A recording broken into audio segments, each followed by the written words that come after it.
मन हेलावून टाकणारा असा एक प्रसंग श्री स्वामी समर्थ.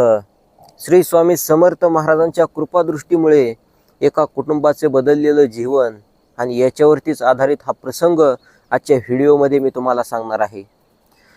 मंडळी, पुण्याच्या परिसरामध्ये राहणारं एक जोडपं, दोघेजण नवरा बायको. आणि विशेष म्हणजे तो जो नवरा आहे तो पूर्णपणे आंधळा होता आणि ती जी पत्नी आहे, ती जी बायको आहे, ती एका पायाने अपंग होती.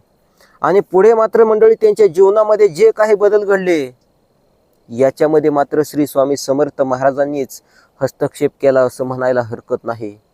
आपण म्हणतो ना, अशक्य ही शक्य करतील स्वामी, आणि याचीच प्रचिती देणारा हा अनुभव. जे म्हणतात ना, या जगामध्ये देव नाही, त्यांनी हा प्रसंग नक्की ऐका. बघा मंडळी, हा जो वारा आहे, हा वारा कधी आपल्याला दिसत नाही. जे म्हणतात या जगामध्ये देव नाही त्यांच्यासाठी थोडक्यात 2 ओळीमध्ये सांगतो आणि नंतर हा प्रसंग सांगतो. जे म्हणतात ना या जगामध्ये देव नाही त्यांनी अवश्य ऐका. हा जो वारा आहे ना, हा वारा आपल्याला दिसत नाही, परंतु हा जर न दिसणारा वारा या हवामानाची दिशा बदलू शकत असेल, तर तो न दिसणारा देव आपल्या जीवनाची पण दिशा नक्की बदलू शकतोय. हे सत्य आणि हे तथ्य तुम्ही जाणून घ्या. वेडी नाहीत ती लोक. आषाढी कार्तिकी वारीला लाखोंच्या संख्येने त्या पंढरीच्या पांडुरंगाच्या पंढरीच्या नगरीमध्ये जमा होतात. वेडी नाहीत ती लोक जी पौर्णिमेला अक्कलकोटला श्री स्वामी समर्थ महाराजांकडे दर्शनासाठी जातात. लाखोंची गर्दी गजानन महाराजांच्या मंदिरामध्ये होते, साईबाबांच्या मंदिरामध्ये होते, स्वामी समर्थांच्या मंदिरामध्ये होते. अनेक भक्तांना देवाच्या अस्तित्वाची चाहूल लागलेली आहे, म्हणून त्या भगवंताचं दर्शन घ्यावं, त्या भगवंताची कृपादृष्टी व्हावी आपल्यावरती, म्हणून ती लोक जात असतात. सो असू द्या मंडळी, हा प्रसंग तुम्हाला सांगायला सुरुवात करतो की पुण्याच्या त्या परिसरामध्ये राहणारे ते दोघेजण नवरा बायको. तो जो नवरा आहे तो दोन्ही डोळ्यांनी अंध, दोन्ही डोळ्यांनी आंधळा, त्याला अजिबात काही सुद्धा दिसत नव्हतं. आणि ती जी पत्नी आहे ती एका पायाने पूर्णपणे अपंग. मंडळी, ती जी पत्नी आहे ती एका बंगल्यावरती जायची आणि त्या ठिकाणी त्या श्रीमंताच्या घरी फरशी वगैरे पुसायचं काम करायची, धुण्या भांड्याचं काम करायचे. आणि त्या ठिकाणी ती असणारी मालकीन जी आहे ती संध्याकाळी जात असताना शिळं पाकं काही भात असेल, भाजी असेल, चपाती असतील तर ती द्यायची. आणि ही जी अपंग महिला आहे ती ते खायची आणि उरलेलं गाठोड्यामध्ये बांधून न्यायचे आणि घरी असणाऱ्या आपल्या आंधळ्या पतीला जेवायला द्यायची. आपलं जे प्रारब्ध आहे आणि त्या प्रारब्धाचे भोग आहेत ते आपल्याला भोगावेच लागतात असं म्हणायला हरकत नाही. आणि असंच यांचं हे चाललेलं होतं. पूर्ण दुःख, पूर्ण अशा त्या वेदना, त्या यातना, त्या मात्र असह्य होणाऱ्या. परंतु मंडळी, त्या भगवंतानं जे जीवन दिलेलं आहे ते जगूनच संपवावं लागतं. बघा, कित्येकानी या जीवनाचा कंटाळा येऊन या जीवनामध्ये होणारा त्रास, हा दाह हे सहन न होल्यामुळे आत्महत्या केल्या. परंतु असं स्वतःच्या हाताने हे जीवन संपवल्यानंतर आपल्या आत्म्याला मोक्ष भेटत नाही मंडळी. तो आत्मा इथंच भटकत राहतो. म्हणून त्या देवानं दिलेलं जे जीवन आहे ते कसं का असना, त्या देवाचीच भक्ती करा, सेवा करा आणि पूर्णपणे ते जीवन त्या देवाच्या मर्जीनं जेव्हा संपेल तेव्हा मात्र आपलं कर्म जर चांगलं असेल तर नक्कीच आपल्याला स्वर्ग प्राप्त होईल. आणि हे जे दोघेजण पती पत्नी आहेत ह्यांचं मात्र आयुष्य असंच हालाकीमध्ये चाललेलं होतं. दररोज ती पत्नी उठायची आणि लवकर जाऊन त्या बंगल्यावरती धुणी भांडी करायचं काम करायचे, जे काय आहे फरशी वगैरे पुसायचं ते काम करायचे. आणि हा जो नवरा आहे याला मात्र अजिबात काही दिसत नव्हतं. तो एकाच ठिकाणी बसून होता. बघा मंडळी, देव किती परीक्षा घेतो. ती जी पत्नी आहे ती एका पायाने अपंग असणारी जी महिला आहे, त्या ज्या काकू आहेत त्या प्रेग्नंट राहिल्या, त्या गर्भवती राहिल्या. परंतु काही काळानंतर मात्र मंडळी साधारणतः 6-7 महिन्याच्या त्या गर्भवती होत्या आणि अचानकपणे त्यांचा गर्भपात झाला. बघा मंडळी, देव कुणाच्या नशिबी काय देईल आणि त्या पूर्वजन्मीच्या त्या प्रारब्धानुसार काही संकट जीवनामध्ये माणसाची येतील याची कल्पना न केलेली बरी. असतानाच नवरा अपंग म्हणजे डोळ्यांनी अंध आणि ती जी पत्नी आहे तीही पायाने अपंग. आणि अशामध्ये त्या पत्नीचा मात्र गर्भपात झाला. अक्षरशः त्यांना दवाखाना वगैरे बघणं हे सगळं करण्यासाठी सुद्धा कोणी नव्हतं, कोणी नातेवाईक मदतीला नव्हतं. कसं बस यामधून त्यांनी स्वतःला सावरलं. मंडळी, अजून काही दिवस निघून गेले अजून काही दिवस निघून गेले. मंडळी परत मात्र बघा त्या परमेश्वराची, त्या भगवंताची किमया काय असावी. परत काही 1 वर्षभरानंतर त्या पत्नीला पुन्हा एकदा दिवस गेले. मंडळी 4 दिवस धो धो धो धो पाऊस पडत होता. आणि या दिवसामध्ये मात्र ती पत्नी घराच्या बाहेर पडू शकली नाही. ती घरामध्येच होती. तिला दिवस सुद्धा गेलेले होते आणि 4 दिवस ती तिच्या नवऱ्यासोबत होती. पोटामध्ये अन्नाचा कण सुद्धा नव्हता. कारण बाहेर जर घराच्या स्वतः नाही पडलं तर घरी कोणी आणून देणार? कोणी नातेवाईक नव्हतं, कोणी नव्हतं. ती एका बंगल्यावरती धुणी भांडी करायचं काम करायची. परंतु प्रसंगच असा आला की पाऊस कोसळत होता. 4 दिवस पाऊस उघडला नाही. 5व्या दिवशी मात्र ती पत्नी घराच्या बाहेर पडली. आणि जेव्हा त्या बंगल्यावरती गेली, तिथली कामं पडलेली आवरले, जो काही पसारा पडलेला आवरला. नंतर मात्र त्या मालकिनीनं जे काही दिलं ते घेऊन आपल्या पतीकडे गेली आणि आपल्या पतीला जेवण दिलं. 5 दिवस त्यांनी उपाशी काढले. अत्यंत हालाकीमधले ते दिवस. मंडळी नंतर अजून काही दिवस निघून गेले आणि ती जी पत्नी आहे त्यांना मात्र आता पुन्हा एकदा दिवस गेलेले होते. तुम्हाला मंडळी सांगितलं, पुन्हा ती जी पत्नी आहे त्यांची डिलिव्हरी झाली आणि त्यांना त्या देवाच्या कृपेने एक सुंदर अशी मुलगी झाली. बघा मंडळी, त्यांची ती मुलगी हळूहळू मोठी होत होती. ती मुलगी इयत्ता 5वी पर्यंत शिकली आणि पुढे मात्र घरची ही गरिबीची हालाकीची परिस्थितीमुळे असल्यामुळे त्या मुलीला आपलं शिक्षण सोडून द्यावं लागलं. 5वी नंतर त्या मुलीनं शिक्षण सोडून दिलं आणि ती मुलगी परत आपल्या आईसोबत त्या श्रीमंताच्या घरी बंगल्यावरती फरशी वगैरे पुसायला, धुणी भांडीचे काम करायला जाऊ लागली. गरिबी किती वाईट असते बघा मंडळी. ती जी मुलगी आहे ती शाळेमध्ये सुद्धा हुशार होती, परंतु तिला शिक्षण सोडावं लागलं. परंतु मंडळी योगायोग असा घडला की एका शिक्षकाची आणि त्यांच्या एक चांगली ओळख पडली आणि त्या शिक्षकाने त्या मुलीला सांगितलं की बेटा, तुझ्या शिक्षणाची जबाबदारी मी स्वतः घेतोय. त्या आईला आणि त्या वडिलांनाही समजावून सांगितलं आणि मंडळी स्वखर्चानं त्या शिक्षकाने त्या मुलीला एका नामांकित कॉलेजमध्ये, एका शाळेमध्ये ॲडमिशन घेऊन दिलं. पुढे ती मुलगी 12वी पर्यंत शिकली आणि 12वी नंतर मात्र शिक्षणाचं पुढच्या काय होणार, तो खर्च कसा भागणार, साक्षात त्या परमेश्वराला, भगवंताला कोडं. तिथनंही पुढच्या शिक्षणाचा खर्च त्या मुलीचा भागला. त्या मुलीने पुढे इंजिनिअरिंगला ॲडमिशन घेतलं. बघा मंडळी, चांगल्या मार्काने नंतर ती मुलगी इंजिनिअरिंगही पास झाली. आता त्या मुलीचं नाव सुद्धा पुढे तुम्हाला सांगतो, पूर्णपणे सगळीकडे त्या मुलीचं कौतुक झालेलं होतं. तुमच्या ती गोष्ट लक्षामध्ये येईल. मंडळी तिचं इंजिनिअरिंग सुद्धा पूर्ण झालं. परंतु नंतर घडलं असं की ती जी मुलगी आहे तिला जॉबची ऑफर आली, चांगल्या एका कंपनीची ऑफर आली. तिनं त्या कंपनीमध्ये कामही केलं, परंतु अतिशय कमी पगार असल्यामुळे तिनं ती नोकरी सोडून दिली. परत मात्र मंडळी त्यांच्या आयुष्यामध्ये दुःखाचा डोंगर कोसळला.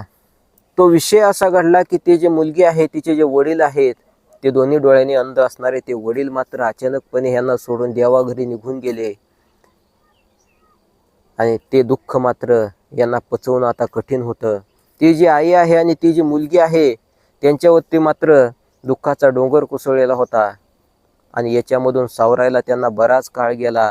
ती आई रडत होती, ती मुलगी रडत होती. मंडळी एक गोष्ट अशी घडली की इतक्या दुःखामध्ये तो विरह वडील गेल्याचा त्या मुलीला सहन झाला नाही. अक्षरशः ती तापाने फन करत होती. तिला ताप आला आणि 1 आठवडाभर तो जो ताप आहे तो ताप त्या मुलीच्या शरीरामध्ये भिनला आणि त्याच्यानंतर मात्र जे घडायला नको तेच घडलं. ती मुलगी थेट कोमामध्ये गेली. ती मुलगी बेशुद्ध पडली. आता तिचा दवाखाना वगैरे कोण करणार? तिला दवाखान्यामध्ये दाखवण्यात आलं, नेण्यात आलं. डॉक्टर बोलले की ह्याची आता गॅरंटी नाही, ही कोमामधून बाहेर येईल की नाही हे माहीत नाही, परंतु आपण उपचार करूयात. परंतु जो काही खर्च आहे तो खर्च पेलायची तुमची क्षमता आहे का?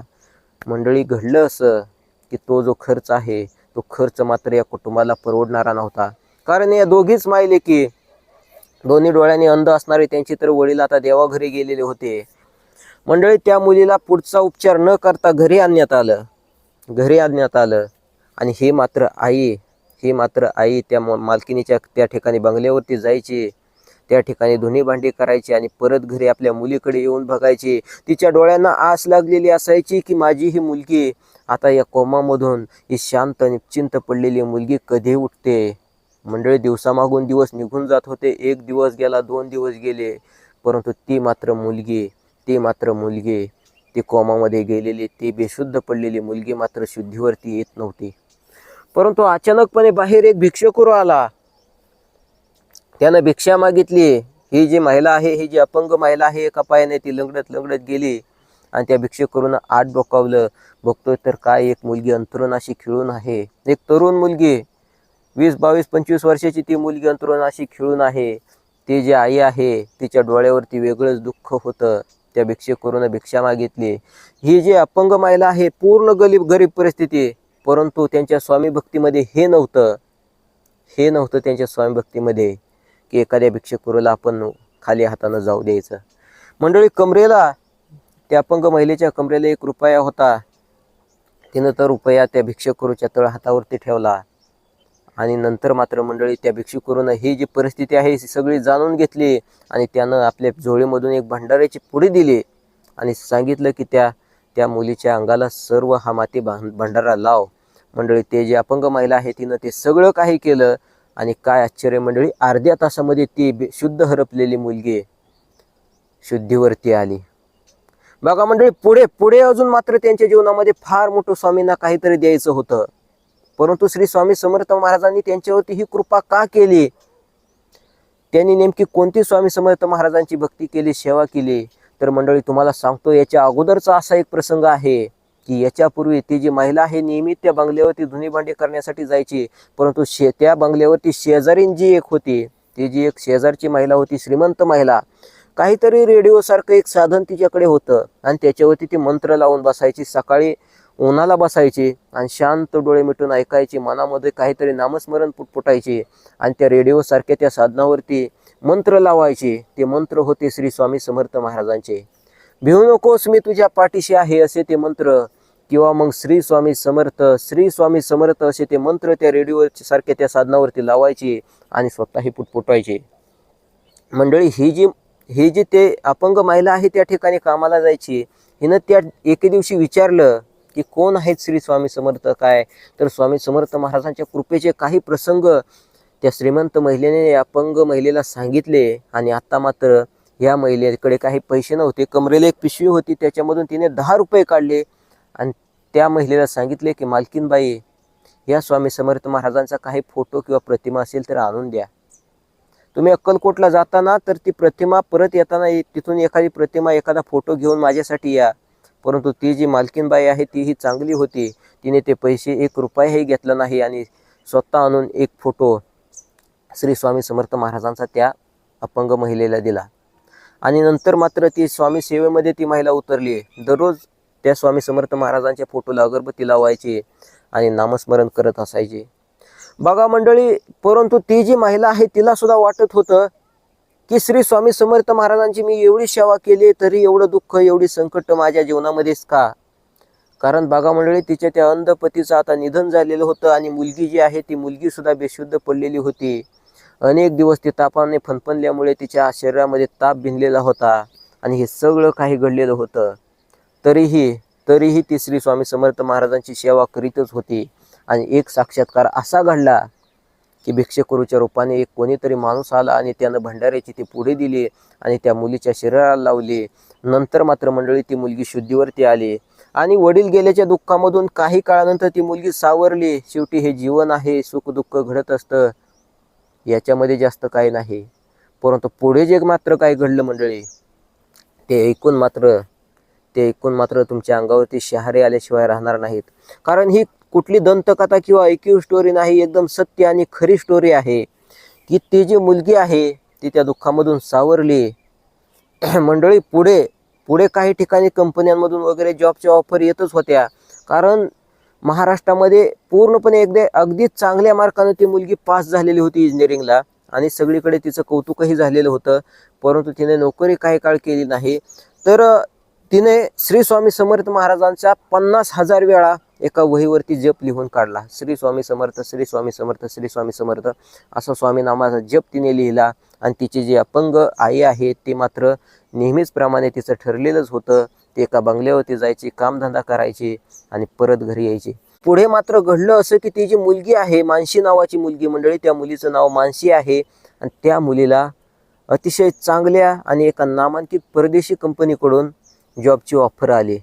बघा मंडळी, यांनी थेट त्या ठिकाणी मॅनेजर म्हणून त्या मुलीची नियुक्ती झाली. आता मात्र वेळ काळ सगळं काही बदललेलं होतं. अतिशय चांगल्या पदावरती मंडळी कॅनडा आणि अमेरिका यासारख्या देशामध्ये सुद्धा त्या मुलीने जॉब केलेले आहेत. पुढे ती जी मुलगी आहे तिला मॅनेजर म्हणून ऑफर आली, तर पुढे जाऊन मंडळी एका कंपनीची थेट ओनर म्हणून त्या मुलीला ऑफर आली आणि आज ती मुलगी कोट्याधीश आहे. ती जी मानसी नावाची मुलगी ती कोट्याधीश आहे आणि त्या मायलेकीच्या जीवनामध्ये मात्र फक्त आणि फक्त श्री स्वामी समर्थ महाराजांच्या भक्तीमुळे कसा अद्भुत असा चमत्कार घडला आणि त्यांचं जीवन हे कसं बदललं हे मात्र जवळून अनुभवायला भेटतं. सुरुवातीलाच मी तुम्हाला सांगितलं होतं की हा जो वारा आहे हा वारा कधी आपल्याला दिसत नाही. हा वारा आपल्याला कधी दिसत नाही, परंतु हाच न दिसणारा वारा सुद्धा या हवामानाची सगळी दिशा बदलून टाकतो. तसंच हा देव जो आहे तो देव सुद्धा आपल्याला दिसत नाही, परंतु हा न दिसणारा देव सुद्धा आपल्या जीवनाची दिशा नक्की बदलू शकतोय हे मात्र नक्कीच आहे. बघा, तुमच्या लक्षामध्ये आलंच असेल, अजून जास्त उलगडून सांगायची तुम्हाला काही गरज नाही. न दिसणारा वारा जर या हवामानाची दिशा बदलू शकत असेल, तर न दिसणारा देव आपल्या जीवनाची पण दिशा नक्की बदलू शकतोय. विश्वास ठेवा, भक्तीला लागा, जीवनाचं सार्थक करा, नक्कीच जीवनाचं सोनं होईल. भेटूया पुढच्या एखाद्या नवीन व्हिडिओसोबत. श्री स्वामी समर्थ. जय जय स्वामी समर्थ.